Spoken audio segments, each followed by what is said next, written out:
Hi friend, I'm Anna. Thanks so much for being here today. I have a technique to share with you today that is so quick and easy. You can use the supplies already in your collection to do it, and you can make one layer cards that are beautiful in minutes. You could sit down for an hour, make up a whole collection of these cards, build up that collection of cards for you to send out or donate or whatever you do with your cards. I love this. I can't wait to share it with you. Let's get started.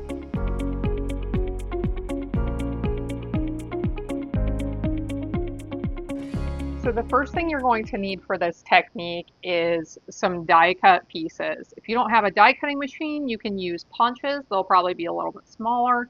But here are the ones I started out with. I wanted to use my basic shapes for this, and you'll see why in just a second.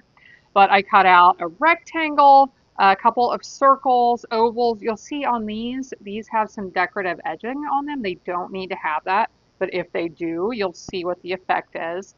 But real quick, I got these from the Textured Notes, Spotlight on Nature, and Impressions of Bloom die sets. I always link to all my products in the video description below if you want to see any of them.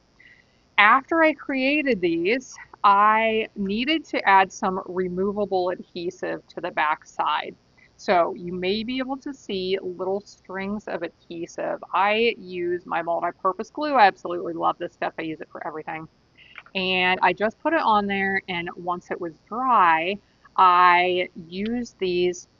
I just placed them gently. You can either pat them against your skin to pick up a little bit of oil from your skin, or against your clothes to pick up a little bit of lint. You want to make sure it's not sticky enough that it's going to damage your paper. You want it to be removable and not damage your paper.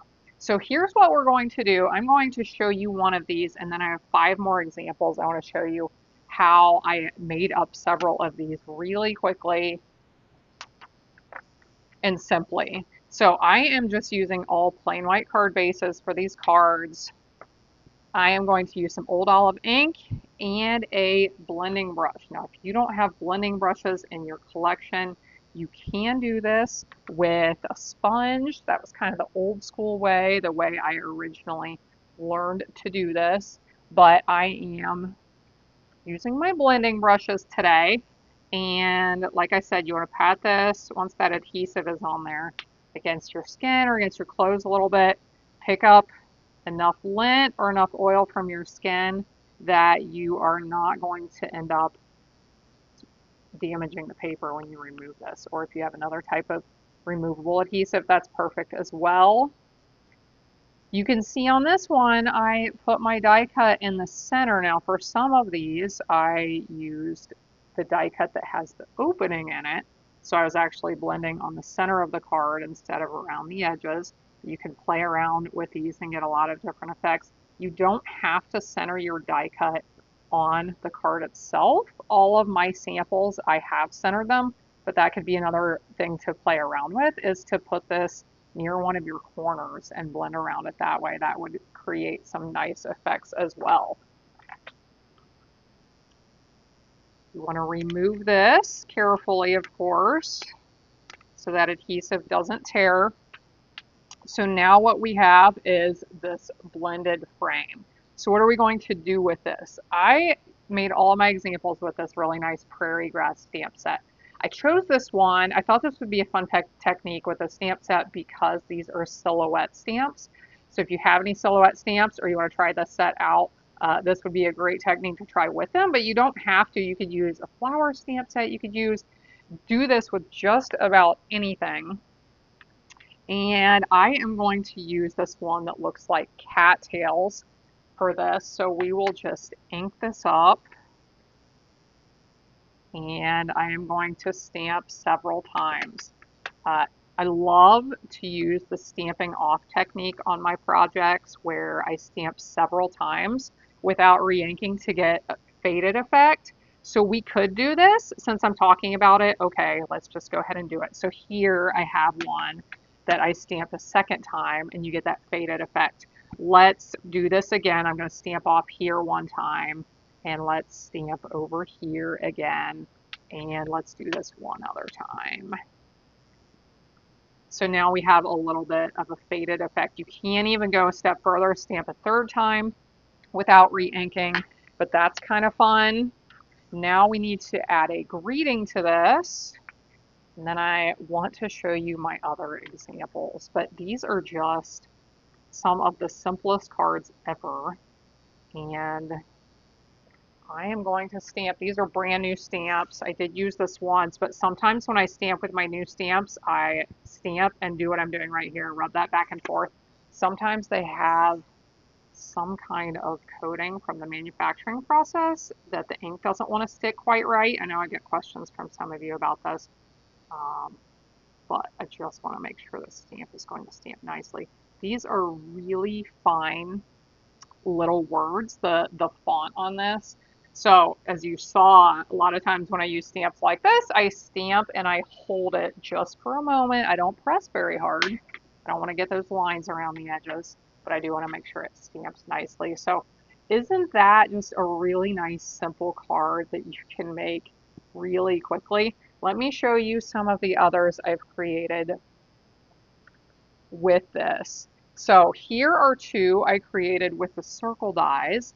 For this one, I used the outside and blended in the center, as you can see, stamped those same things, the cattails and a little greeting. For this one, I used the center die cut and attached it, blended around it, and used this really nice big stamp right here. Now, I'm going to point this out. A lot of times I don't point these things out in my videos because I figure people don't notice, but do you see the mistake on my card? That little line of ink around the edge, I got it right here. Did you notice it before I showed it to you? I'm guessing a lot of you probably didn't. Uh, if this bothers you, you can cover it up several ways. Use a white pen. You can use some little sequins or gems. I'm probably going to put some sequins on there, but just thought I would mention that anytime you have a mistake on your cards, there's always a way to fix it. Here with this one, I used the frame of the rectangle blended inside, added an assortment of the grass and plant stamps, those silhouettes with my greeting. And last but not least, this was that fun die from Impressions of Bloom stamp set. And this one's kind of fun because it cut the inside oval, it cut the outside oval, it also cut me a little frame. And I thought, well, that would be fun to use that one and create just, I wanted this one to be really subtle. I could have blended more ink on there to make it stand out more, but I thought really subtle would be nice. So I used that piece for this one just to give a different example. Use those grassy stamps. Now, one other thing you may notice, here's the other one I created with some Blackberry Bliss ink, and I used all three of the silhouette stamps on this one. You may notice on all of these, I kept them monochromatic, so I used the same color to blend the background as I used to add my stamps in the foreground.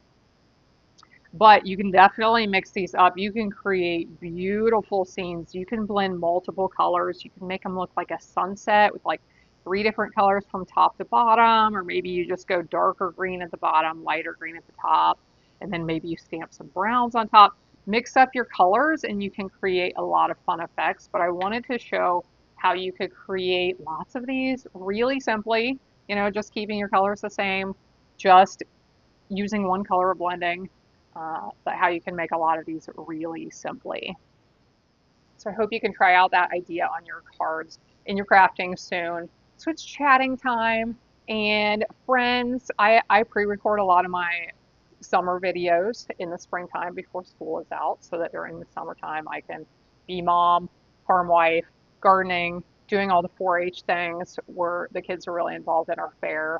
So we've had all that now. It's time for me to record some videos, and I have been considering taking a break from my business again. I know a lot of you have been following along for years now, and I took a break a couple of years ago when life got hard, and I have been close to that place again, friends, and I know that a lot of you are going through a lot of hard things as well.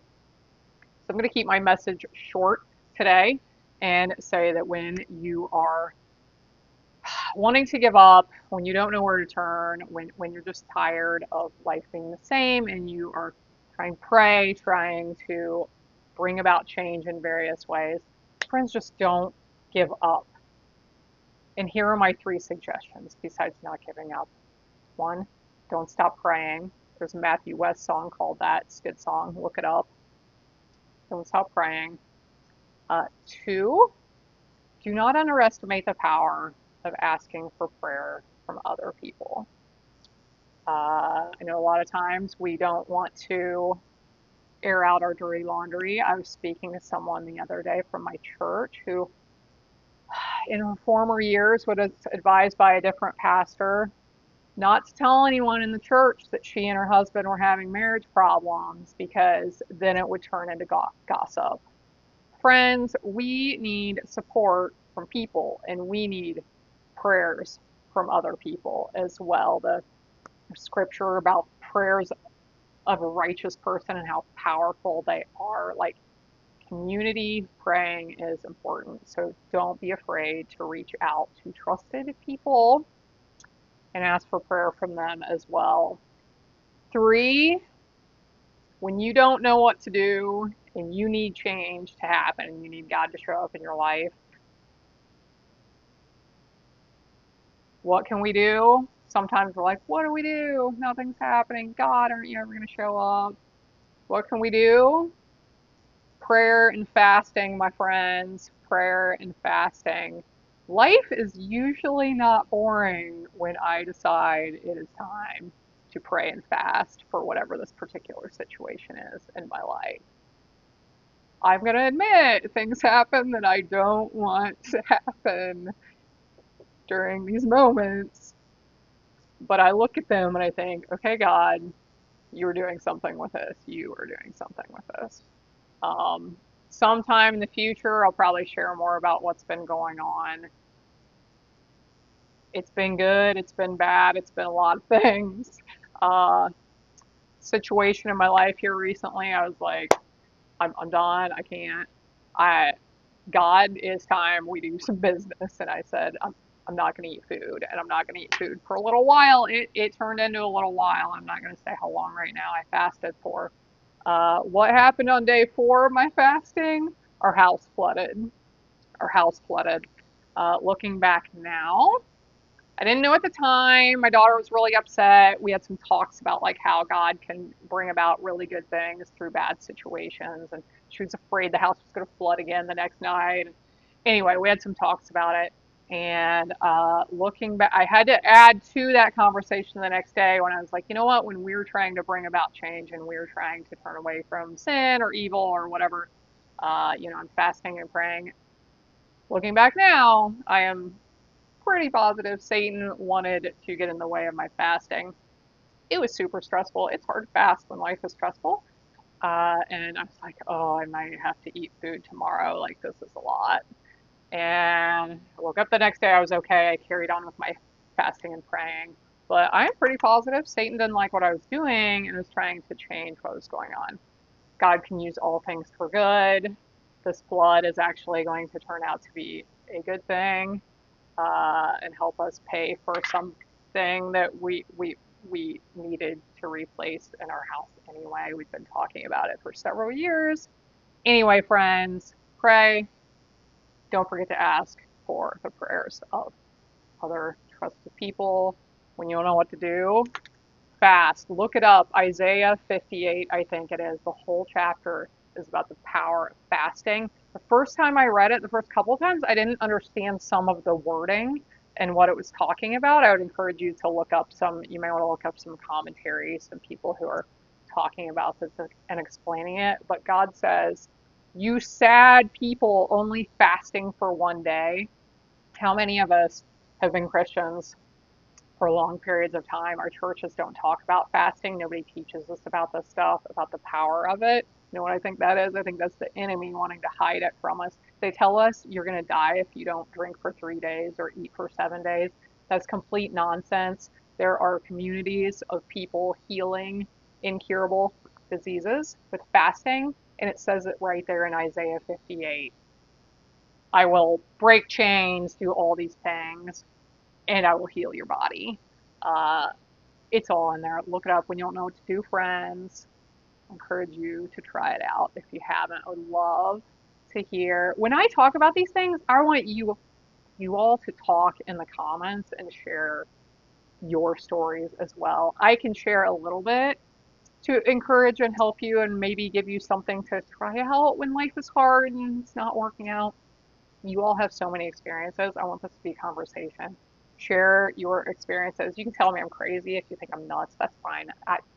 I've heard it before. I'm still standing. I know some of you are amazing, and I want to learn all things from you and your experiences. You've had powerful experiences when fasting. I want you to tell me about them. I want to hear about them. I appreciate you being here. I hope you can use my crafting ideas from today. I hope I can offer you some encouragement here at the end of my videos. Thanks for being here. I hope you'll be back again next time when I'll be here helping you to hand make with love.